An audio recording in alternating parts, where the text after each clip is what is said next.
अस्सलामु अलैकुम व रहमतुल्लाहि व बरकातुहू। नहमदुहु व नसल्ली अला रसूलिहिल करीम, अम्मा बअद। अऊज़ु बिल्लाहि मिनश शैतानिर रजीम, बिस्मिल्लाहिर रहमानिर रहीम। अव अमिना अहलुल क़ुरा अन यअतियहुम बअसुना दुहन व हुम यलअबून। सदक़ल्लाहुल अज़ीम। मोहतरम बुजुर्गों और दोस्तों, यूं तो मुसलमानों की तारीख मुश्किलात और मसाइब, इब्तिला व आज़माइश की दास्तानों से लबरेज है। मुसलमानों के खिलाफ हर दौर और ज़माना में मुखालफत और मुआनदत की आंधियां चली, नफरत और अदावत के तूफान और फितना और फसाद का सैलाब आया, मगर इस फरजाबाज कौम ने उन सब का रुख हमेशा के लिए दुश्मनों की तरफ मोड़ दिया। आज भी आलमी पैमाने पर मुसलमानों को हर मुल्क में जुल्म और सितम का निशाना बनाया जाता है, मगर जो शिद्दत हिंदुस्तान में नजर आती है वो कहीं और नजर नहीं आती। यहाँ मुसलमानों के खिलाफ नफरत और अदावत, जुल्म और सितम, मसाइब और आलाम का सिलसिला आज़ादी के बाद से जारी है। जिन मुसलमानों ने हिंदुस्तान में तहरीक आज़ादी में अपने लहू से मादर वतन की प्यास बुझाई, जेल की कोठरियों में और फांसी के तख्तों पर आज़ादी का नारा बुलंद किया, और जिन मुसलमानों ने अपनी 700 साल तारीख में हिंदुस्तान को दौलत और सर्वत से मालामाल कर दिया था और इसको सोने की चिड़िया बना दिया था, और जिन मुसलमानों ने हिंदुस्तान में इत्तेहाद और इत्तिफाक का चमन लगाया था, हिंदू मुस्लिम एकता का चिराग रोशन किया था, उन्हीं को आज गद्दार वतन कहा जाता है।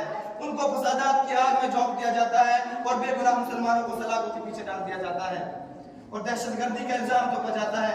मैं कहता हूँ कि आतंकवादी और दहशतगर्द वो है जिसने मुसलमानों का कत्लेआम किया। दहशतगर्द वो है जो मुसलमानों की इज्जत से खिलवाड़ करता है। आतंकवादी और डाकू वो है जो मुसलमानों के हुकूक को पामाल करता है। दहशतगर्द तो वो है जिसने मुल्क के नाफिज किए हुए आईन और कानून को तोड़कर फसाद का तूफान खड़ा किया।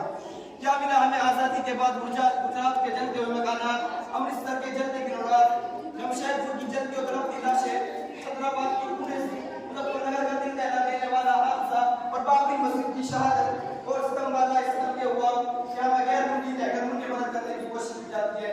अरे याद करो उस वक्त को जब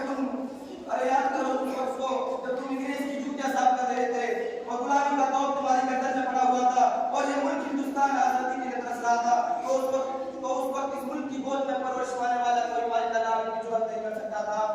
जो दुनिया और दुनिया की सुपर पावर ताकत का मुकाबला करने के लिए आवाज उठा सके।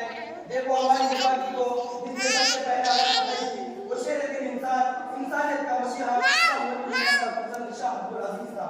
शाह अब्दुल अजीज की आवाज क्या थी? वो आवाज ये थी, इंग्रेज के खिलाफ जहाद करना चाहिए और एक मुल्क हिंदुस्तान को इंग्रेज से आजाद कराया जाए। शाह अब्दुल अजीज का एक वर्ड इंग्रेज के लिए खतरनाक पैगाम था जिसने इंग्रेज को बेचैन कर दिया था।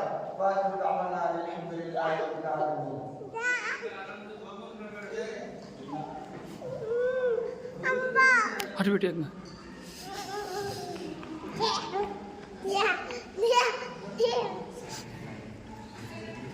माशाअल्लाह। जैसे मोहम्मद मोकिम भीगड़ा का बहुत ही बेहतरीन अंदाज में आप हजरात के सामने असलाफ की कुर्बानियों के मुताबिक तकरीर फरमा रहे थे और मैं इसके बाद मजीद आगे मुकर्रिर को